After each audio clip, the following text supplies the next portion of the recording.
जय श्री राम, जय बागेश्वर धाम। बच्चों, कल हमने 15 पेज पढ़े थे रामचरितमानस के। भरत जी ने वन जाने का निश्चय किया और आज हम आगे के 15 पेज पढ़ेंगे। मेरे बाके बिहारी लाल, तू इतना न करियो सिंगार, नजर तोहे लग जाए, नजर तोहे लग जाए। जय श्री राम। बच्चों, रात भर सई नदी के तीर पर निवास करके सवेरे वहां से चल दिए और सब श्रृंगवेरपुर के समीप जा पहुंचे। निषाद राज ने सब समाचार सुने तो वह दुखी होकर हृदय में विचार करने लगा, क्या कारण है जो भरत वन को जा रहे हैं। मन में कुछ कपट भाव अवश्य, यदि मन में कुटिलता न होती तो साथ में सेना क्यों ले चले हैं। समझते हैं कि छोटे भाई लक्ष्मण सहित श्री राम को मारकर सुख से नसकंटक राज्य करूंगा। भरत ने हृदय में राजनीति को स्थान नहीं दिया। तब तो कलंक ही लगा था, अब तो जीवन से ही हाथ धोना पड़ेगा। संपूर्ण देवता और दैत्य वीर जुट जाएं तो भी श्री राम जी को रण में जीतने वाला कोई नहीं है। भरत जो ऐसा कर रहे हैं इसमें आश्चर्य ही क्या है। विष की बेलें अमृत फल कभी नहीं फलती। ऐसा विचार कर गोह ने अपनी जाति वालों से कहा कि सब लोग सावधान हो जाओ, नावों को हाथ में कर लो और फिर उन्हें डुबा दो तथा सब घाटों को रोक लो। सुसज्जित होकर घाटों को रोक लो और सब लोग मरने के साथ सजा लो। भरत से युद्ध में लड़कर मरने के लिए तैयार हो जाओ। मैं भरत से सामने लोहा लूँगा और जीते जी उन्हें गंगा पार न उतरने दूंगा। युद्ध में मरण, फिर गंगा जी का तट, श्री राम जी का काम और क्षणभंगुर शरीर। भरत श्री राम जी के भाई और राजा और मैं नीच सेवक, बड़े भाग्य से ऐसी मृत्यु मिलती है। मैं स्वामी के काम के लिए रण में लड़ाई करूंगा और 14 लोगों को अपने यश से उज्ज्वल कर दूंगा। श्री रघुनाथ जी के निमित्त प्राण त्याग दूंगा। मेरे तो दोनों ही हाथों में आनंद के लड्डू हैं। साधुओं के समाज में जिसकी गिनती नहीं और श्री राम जी के भक्तों में जिसका स्थान नहीं, वह जगत में पृथ्वी का भार होकर व्यर्थ ही जीता है। वह माता के यौवन रूपी वृक्ष के काटने के लिए कुल्हाड़ा मात्र है। निषाद राज विषाद से रहित हो गया और सबका उत्साह बढ़ाकर तथा श्री रामचंद्र जी का स्मरण करके उसने तुरंत ही तरकस, धनुष और कवच मांगा। हे भाइयों, जल्दी करो और सब सामान सजाओ। मेरी आज्ञा सुनकर कोई मन में कायरता न लावे। सब हर्ष के साथ बोल उठे, हे नाथ, बहुत अच्छा, और आपस में एक दूसरे का जोश बढ़ाने लगे। निषाद राज को जोहार कर करके सब निषाद चले। सभी बड़े सूरवीर हैं और संग्राम में लड़ना उन्हें बहुत अच्छा लगता है। श्री रामचंद्र जी के चरण कमलों की जूतियों का स्मरण करके उन्होंने भातियाँ बांधकर धनुइयों पर प्रत्यंचा चढ़ाई। कवच पहनकर सिर पर लोहे का टोप रखते हैं और फरसे, भाले तथा बर्छों को सीधा कर रहे हैं। कोई तलवार के बार रोकने में अत्यंत ही कुशल है। वे ऐसे उमंग में भरे हैं मानो धरती छोड़कर आकाश में कूद रहे हों। अपना अपना साथ समाज बनाकर उन्होंने जाकर निषाद राज गुह को जोहार की। निषाद राज ने सुंदर योद्धाओं को देखकर सबको सुयोग्य जाना और नाम ले लेकर सबका सम्मान किया। हे भाइयों, धोखा न लाना, आज मेरा बड़ा भारी काम है। यह सुनकर सब योद्धा बड़े जोश से बोल उठे, हे वीर, अधीर मत हो। हे नाथ, श्री रामचंद्र जी के प्रताप से और आपके बल से हम लोग भरत की सेना को बिना वीर और बिना घोड़े की कर देंगे। जीते जी पीछे पाँव न रखेंगे, पृथ्वी को रुंड मुंडमयी कर देंगे। निषाद राज ने वीरों का बढ़िया दल देखकर कहा, जो झाऊ, ढोल बजाओ। इतना कहते ही बाईं और छींक हुई। शकुन विचारने वालों ने कहा कि खेत सुंदर है। एक बूढ़े ने शकुन विचार कर कहा, भरत से मिल लीजिए, उनसे लड़ाई नहीं होगी। भरत श्री रामचंद्र जी को मनाने जा रहे हैं। शकुन ऐसा कह रहा है कि विरोध नहीं है। यह सुनकर निषाद राजगुह ने कहा, बूढ़ा ठीक कह रहा है। जल्दी में कोई काम करके मूर्ख लोग पछताते हैं। भरत जी का शील स्वभाव बिना समझे और बिना जाने युद्ध करने में हित की बहुत बड़ी हानि है। अतएव ही वीरों, तुम लोग इकट्ठे होकर सब घाटों को रोक लो। मैं जाकर भरत जी से मिलकर उनका भेद लेता हूँ। उनका भाव मित्र का है या शत्रु का या उदासीन का, यह जानकर तब आकर वैसा प्रबंध करूँगा। उनके सुंदर स्वभाव से मैं उनके स्नेह को पहचान लूँगा। बैर और प्रेम छिपाने से नहीं छिपते। ऐसा कहकर वह भेंट का सामान सजाने लगा। उसने कंदमूल, फल, पक्षी और हिरन मंगवाए। कहार लोग पुरानी और मोटी पहना नामक मछलियों के भार भर भर कर लाए। भेंट का सामान सजाकर मिलने के लिए चले तो मंगलदायक शुभ शकुन मिले। निषाद राज ने मुनिराज वशिष्ठ जी को देखकर अपना नाम बतलाकर दुरही से दंडवत प्रणाम किया। मुनीश्वर वशिष्ठ जी ने उसको राम का प्यारा जानकर आशीर्वाद दिया और भरत जी को समझाकर कहा, यह श्री राम का मित्र है। इतना सुनते ही भरत जी ने रथ त्याग दिया। वे रथ से उतरकर प्रेम में उमंगते हुए चले। निषाद राजगुह ने अपना गांव, जाति और नाम सुनाकर पृथ्वी पर माथा टेक कर जोहार की। दंडवत करते देखकर भरत जी ने उठाकर उसको छाती से लगा लिया। हृदय में प्रेम समाता नहीं है, मानो स्वयं लक्ष्मण जी से भेंट हो गई हो। भरत जी गोह को अत्यंत प्रेम से गले लगा रहे हैं। प्रेम की रीति को सब लोग सिहा रहे हैं। मंगल की मूल धन्य धन्य की ध्वनि करके देवता उसकी सराहना करते हुए फूल बरसा रहे हैं। जो लोक और वेद दोनों में सब प्रकार से नीचा माना जाता है, जिसकी छाया के छू जाने से भी स्नान करना होता है, उसी ने 7 से अंक बार भरकर श्री रामचंद्र जी के छोटे भाई भरत जी शरीर में पुलकावली से परिपूर्ण हो मिल रहे हैं। जो लोग राम राम कहकर जमाई लेते हैं, पापों के समूह उनके सामने नहीं आते। फिर इस गोह को तो स्वयं श्री रामचंद्र जी ने हृदय से लगा लिया और कुल समेत से जगत पावन बना दिया। कर्मनाशा नदी का जल गंगा जी में पड़ जाता है, तब कहिए उसे कौन सिर पर धारण नहीं करता। जगत जानता है कि उल्टा नाम जपते जपते वाल्मीकि जी ब्रह्म के समान हो गए। मूर्ख और पामर, चांडाल, सवर, खस, यवन, कोल और किरात भी राम नाम कहते ही परम पवित्र और त्रिभुवन में विख्यात हो जाते हैं। इसमें कोई आश्चर्य नहीं है, युग युगांतर से यही रीति चली आ रही है। श्री रघुनाथ जी ने किसको बढ़ाई नहीं दी। इस प्रकार देवता राम नाम की महिमा कह रहे हैं और उसे सुन सुनकर अयोध्या के लोग सुख पा रहे हैं। राम सखा निषाद राज से प्रेम के साथ मिलकर भरत जी ने कुशल मंगल और क्षेम पूछी। भरत जी का शील और प्रेम देखकर निषाद उस समय विधेय हो गया। उसके मन में संकोच, प्रेम और आनंद इतना बढ़ गया कि वह खड़ा खड़ा टकटकी लगाए भरत जी को देखता रहा। फिर धीरज धरकर भरत जी के चरणों की वंदना करके प्रेम के साथ हाथ जोड़कर विनती करने लगा। हे प्रभु, कुशल के मूल आपके चरण कमलों के दर्शन कर मैंने तीनों कालों में अपना कुशल जान लिया। अब आपके परम अनुग्रह से करोड़ों कुलों सहित मेरा मंगल हो गया। मेरी करतूत और कुल को समझकर और प्रभु श्री रामचंद्र जी की महिमा को मन में देखकर जो रघुवीर श्री राम जी के चरणों का भजन नहीं करता, वह जगत में विधाता के द्वारा ठगा गया है। मैं कपटी, कायर, कुबुद्धि और कुजाती हूँ और लोक वेद दोनों से सब प्रकार से बाहर हूँ, पर जब से श्री रामचंद्र जी ने मुझे अपनाया है, तभी से मैं विश्व का भूषण हो गया।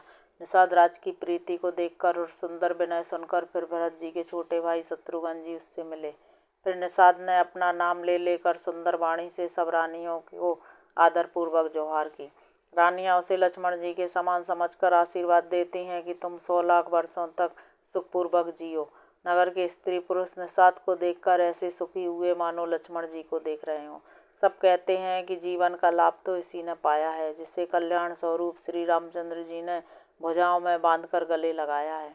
निषाद अपने भाग्य की बड़ाई सुनकर मन में परम आनंदित हो सबको अपने साथ लेवा ले चला। उसने अपने सब सेवकों को इशारे से कह दिया, वे स्वामी का रुख पाकर चले और उन्होंने घरों में, वृक्षों के नीचे, तालाबों पर तथा बगीचों और जंगलों में ठहरने के लिए स्थान बना दिए। भरत जी ने जब श्रृंगवेरपुर को देखा तब उनके सब अंग प्रेम के कारण शिथिल हो गए। वे निषाद को लाग दिए, ऐसे शोभा दे रहे हैं मानो विनय और प्रेम शरीर धारण किए हो। इस प्रकार भरत जी ने सब सेना को साथ में लिए हुए जगत को पवित्र करने वाली गंगा जी के दर्शन किए। श्री राम घाट को प्रणाम किया। उनका मन इतना आनंद मग्न हो गया मानो उन्हें स्वयं श्री राम जी मिल गए हों।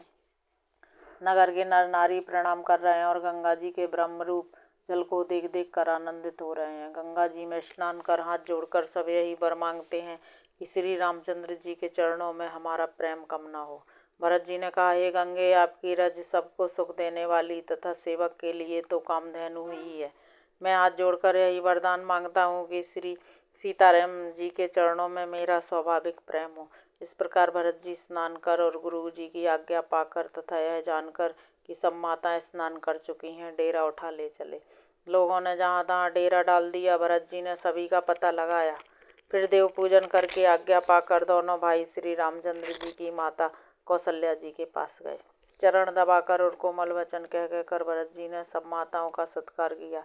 फिर भाई शत्रुघ्न को माताओं की सेवा सौंपकर आपने निषाद को बुला लिया। सखा निषाद राज के हाथ से हाथ मिलाए हुए भरत जी चले। प्रेम कुछ थोड़ा नहीं है जिससे उनका शरीर शिथिल हो रहा है। भरत जी सखा से पूछते हैं कि मुझे वह स्थान दिखलाओ और नेत्र और मन की जलन कुछ ठंडी करो जहाँ सीता जी, श्री राम जी और लक्ष्मण रात को सोए थे। ऐसा कहते ही उनके नेत्रों के कोयों में जल भर आया। भरत जी के वचन सुनकर निषाद को बड़ा विषाद हुआ। वह तुरंत ही उन्हें वहाँ ले गया। जहाँ पवित्र अशोक के वृक्ष के नीचे श्री राम जी ने विश्राम किया था। भरत जी ने वहाँ अत्यंत प्रेम से आदरपूर्वक दंडवत प्रणाम किया। कुशों की सुंदर साथी देखकर उसकी प्रदक्षिणा करके प्रणाम किया। श्री रामचंद्र जी के चरण चिन्हों की रज आंखों में लगाई। प्रेम की अधिकता कहते नहीं बनती। भरत जी ने 2-4 स्वर्ण बिंदु देखे तो उनको सीता जी के समान समझकर सिर पर रख लिया। उनके नेत्र जल से भरे हैं और हृदय में गिलानी भरी है। वे सखा से सुंदर वाणी में ये वचन बोले, ये स्वर्ण के कर्ण या तारे भी सीता जी के विरह से ऐसे श्रीहत एवं कांतिहीन हो रहे हैं जैसे अयोध्या के नर नारी विलीन हो रहे हैं। जिन सीता जी के पिता राजा जनक हैं, इस जगत में भोग और योग दोनों ही जिनकी मुट्ठी में है, उन जनक जी को मैं किसकी उपमा दूं। सूरकुल के सूर राजा दशरथ जी जिनके ससुर हैं, जिनको अमरावती के स्वामी इंद्र भी सिहाते थे, और प्रभु श्री रघुनाथ जी जिनके प्राणनाथ हैं, जो इतने बड़े हैं कि जो कोई भी बड़ा होता है वह श्री रामचंद्र जी की बड़ाई से ही होता है। उन श्रेष्ठ पतिव्रता स्त्रियों में शिरोमणि सीता जी की साथी देखकर मेरा हृदय हहरा कर फट नहीं जाता। हे शंकर, यह वज्र से भी अधिक कठोर है। मेरे छोटे भाई लक्ष्मण बहुत ही सुंदर और प्यार करने योग्य हैं। ऐसे भाई ना तो किसी के हुए हैं, ना होने के ही हैं। जो लक्ष्मण अवध के लोगों को प्यारे, माता पिता के दुलारे और श्री सीताराम जी के प्राण प्यारे हैं। जिनकी कोमल मूर्ति और सुकुमार स्वभाव है, जिनके शरीर में कभी गर्म हवा भी नहीं लगी, वे वन में सब प्रकार की विपत्तियां सह रहे हैं। इस मेरी छाती ने करोड़ों वज्रों का भी निरादर कर दिया। श्री रामचंद्र जी ने जन्म लेकर जगत को प्रकाशित कर दिया। वे रूप, शील, सुख और समस्त गुणों के समुद्र हैं। पुरवासी, कुटुंबी, गुरु, पिता, माता सभी को श्री राम जी का स्वभाव सुख देने वाला है। शत्रु भी श्री राम जी की बड़ाई करते हैं। बोल चाल, मिलने के ढंग और विनय से वे मन को हर लेते हैं। करुणा, सरस्वती और अरबों शेष जी भी प्रभु श्री रामचंद्र जी के गुण समूहों की गिनती नहीं कर सकते। जो सुख स्वरूप रघुवंश शिरोमणि श्री रामचंद्र जी मंगल और आनंद के भंडार हैं, वे पृथ्वी पर कुशा बिछाकर सोते हैं। विधाता की गति बड़ी ही बलवान है।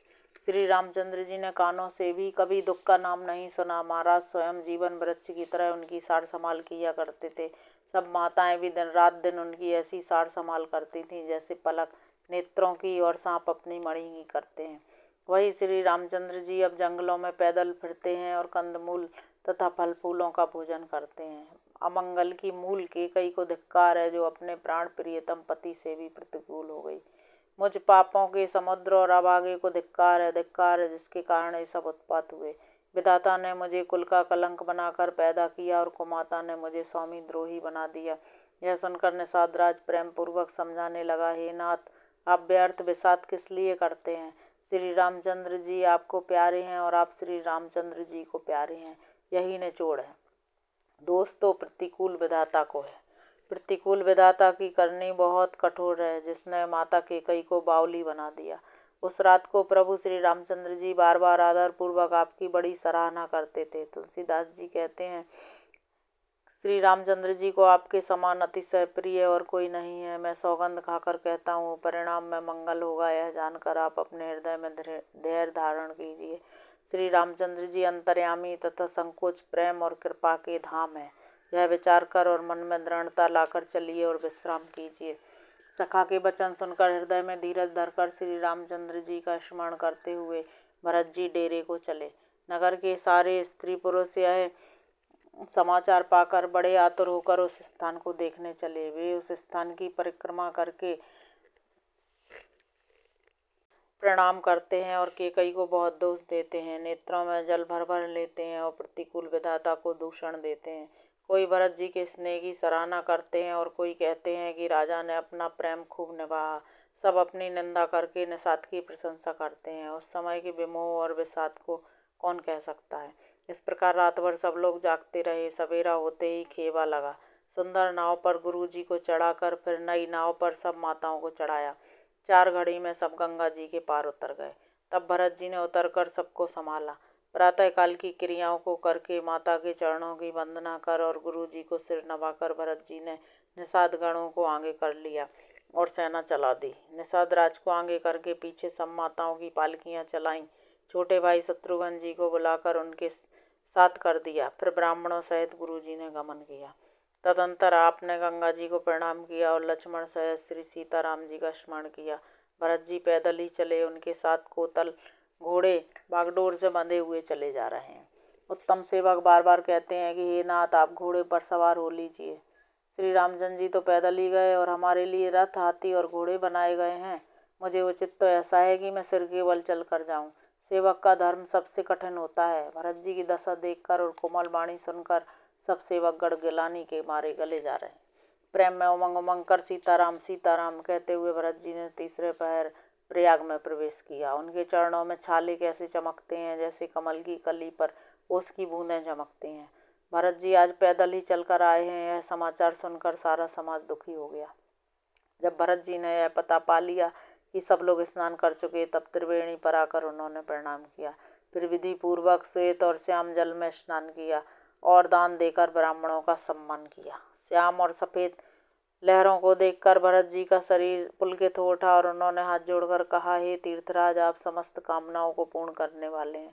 आपका प्रभाव वेदों में प्रसिद्ध और संसार में प्रकट है। मैं अपना धर्म त्याग कर आपसे भीख मांगता हूँ। आर्त मनुष्य कौन सा कुकर्म नहीं करता। ऐसा हृदय में जानकर सुजान उत्तम दानी जगत में मांगने वाले की वाणी को सफल किया करते हैं। मुझे न अर्थ की इच्छा है, मुझे ना अर्थ की रुचि है, ना धर्म की, ना काम की, और ना मैं मोक्ष ही चाहता हूँ। जन्म जन्म में मेरा श्री राम जी के चरणों में प्रेम हो, बस यही वरदान मांगता हूँ, दूसरा कुछ नहीं। स्वयं श्री रामचंद्र जी भी भले ही मुझे कुटिल समझें और लोग मुझे गुरुद्रोही तथा स्वामी द्रोही भले ही कहें, पर श्री सीताराम जी के चरणों में मेरा प्रेम आपकी कृपा से दिन दिन बढ़ता ही रहे। मेघ चाहे जन्म भर चातक की सुध भुला दें और जल मांगने पर वह चाहे वज्र और पत्थर ही गिरावें, पर चातक की रटन घटने से तो उसकी बात ही घट जाएगी। उसकी तो प्रेम बढ़ने में ही सब तरह से भलाई है। जैसे तपाने से सोने पर आग आ जाती है, वैसे ही प्रियतम के चरणों में प्रेम का नियम निभाने से प्रेमी सेवक का गौरव बढ़ जाता है। भरत जी के वचन सुनकर बीच त्रिवेणी में से सुंदर मंगल देने वाली कोमल वाणी हुई, हे तात भरत, तुम सब प्रकार से साधु हो। श्री रामचंद्र जी के चरणों में तुम्हारा अथाह प्रेम है। तुम व्यर्थ ही मन में गिलानी कर रहे हो। श्री रामचंद्र जी को तुम्हारे समान प्रिय कोई नहीं है। त्रिवेणी जी के अनुकूल वचन सुनकर भरत जी का शरीर पुलकित हो गया, हृदय में हर्ष छा गया। भरत जी धन्य धन्य कहकर देवता हर्षित होकर फूल बरसाने लगे।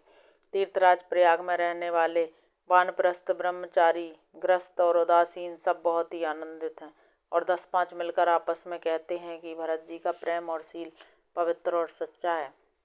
श्री रामचंद्र जी के सुंदर गुण समूहों को सुनते हुए वे मुनि श्रेष्ठ भरद्वाज जी के आश्रम में आए। मुनि ने भरत जी को दंडवत प्रणाम करते देखा और उन्हें अपना मूर्तिमान सौभाग्य समझा। उन्होंने दौड़कर भरत जी को उठाकर हृदय से लगा लिया और आशीर्वाद देकर कृतार्थ किया। मुनि ने उन्हें आसन दिया। वे सिर नवाकर इस तरह बैठे मानो भागकर संकोच के घर में घुस जाना चाहते हैं। उनके मन में यह बड़ा सोच है कि मुनि कुछ पूछेंगे। भरत जी के सील और संकोच को देखकर ऋषि बोले, भरत सुनो, हम सब खबर पा चुके हैं। विधाता के कर्तव्य पर कुछ बस नहीं चलता।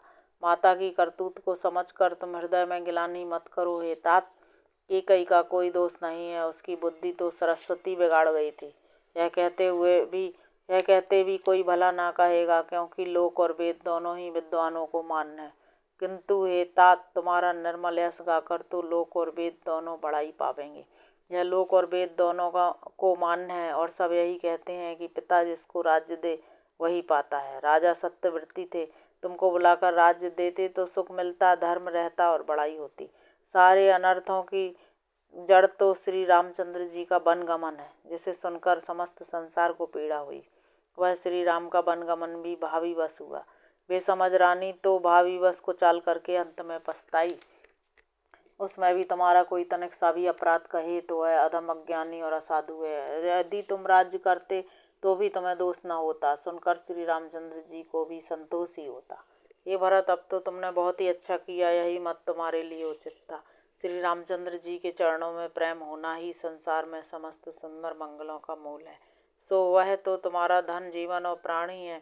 तुम्हारे समान बड़भागी कौन है। हे तात, तुम्हारे लिए आश्चर्य की बात नहीं है, क्योंकि तुम दशरथ जी के पुत्र और श्री रामचंद्र जी के प्यारे भाई हो। हे भरत सुनो, श्री रामचंद्र के मन में तुम्हारे समान प्रेम पात्र दूसरा कोई नहीं है। लक्ष्मण जी, श्री राम जी और सीता जी तीनों को सारी रात उस दिन अत्यंत प्रेम के साथ तुम्हारी सराहना करते ही बीती। प्रयागराज में जब वे स्नान कर रहे थे उस समय मैंने उनका यह मर्म जाना। वे तुम्हारे प्रेम में मग्न हो रहे थे। तुम पर श्री रामचंद्र जी का ऐसा ही स्नेह है जैसा मूर्ख मनुष्य का संसार में सुखमय जीवन पर होता है। यह श्री रघुनाथ जी की बहुत बड़ाई नहीं है, यह क्योंकि श्री रघुनाथ जी तो शरणागत के कुटुंब भर को पालने वाले हैं। हे भरत, मेरा यह मत है कि तुम तो मानो शरीरधारी श्री राम जी के प्रेमी हो। हे भरत, तुम्हारे लिए यह कलंक है पर हम सबके लिए तो उपदेश है। श्री राम भक्ति रूपी रस की सिद्धि के लिए यह समय गणेश हुआ है। हे तात, तुम्हारा यश निर्मल नवीन चंद्रमा है और श्री रामचंद्र जी के दास कुमुद और चकोर हैं, परंतु यह तुम्हारा यश रूपी चंद्रमा सदा उदय रहेगा, कभी अस्त होगा ही नहीं। जगत रूपी आकाश में यह घटेगा नहीं, वरन दिन दिन दूना होगा। त्रिलोक रूपी चकवा इस यश रूपी चंद्रमा पर अत्यंत प्रेम करेगा और हे प्रभु, श्री रामचंद्र जी का प्रताप रूपी सूर्य इसकी छवि को हरण नहीं करेगा। यह चंद्रमा रात दिन सदा सब किसी को सुख देने वाला होगा। केकई का कुकर्म रूपी राहु इसे ग्रास नहीं करेगा। यह चंद्रमा श्री रामचंद्र जी के सुंदर प्रेम रूपी अमृत से पूर्ण है। यह गुरु के अपमान रूपी दोष से दूषित नहीं है। तुमने ऐसे यश रूपी चंद्रमा की सृष्टि करके पृथ्वी पर भी अमृत को सुलभ कर दिया। अब श्री राम जी के भक्त इस अमृत से तृप्त हो लें। राजा भागीरथ गंगा जी को लाए, जिनका स्मरण ही संपूर्ण सुंदर मंगलों की खान है। दशरथ जी के गुण समूहों का तो वर्णन ही नहीं किया जा सकता। अधिक क्या, जिनकी बराबरी का जगत में कोई नहीं है। जिनके प्रेम और संकोच के बस में होकर स्वयं भगवान श्री राम आकर प्रकट हुए, जिन्हें श्री महादेव जी अपने हृदय के नेत्रों से कभी अगाकर नहीं देख पाए। जय श्री राम। बच्चों, आगे के 15 पेज हम कल पढ़ेंगे। आज हमने पढ़ा कि भरत जी से युद्ध करने के लिए निषाद राज ने पूरी तैयारी कर ली, क्योंकि उन्हें शंका थी कि ये लड़ने आए हैं राम से। लेकिन भरत जी ने अपने स्वभाव से और अपने उससे सबको बताया कि वह तो राम के बहुत प्यारे हैं, और मुनि ने भी उन्हें आशीर्वाद दिया कि तुम हमेशा ही रामचंद्र जी के प्यारे भाई रहोगे। जय श्री राम, जय बागेश्वर धाम।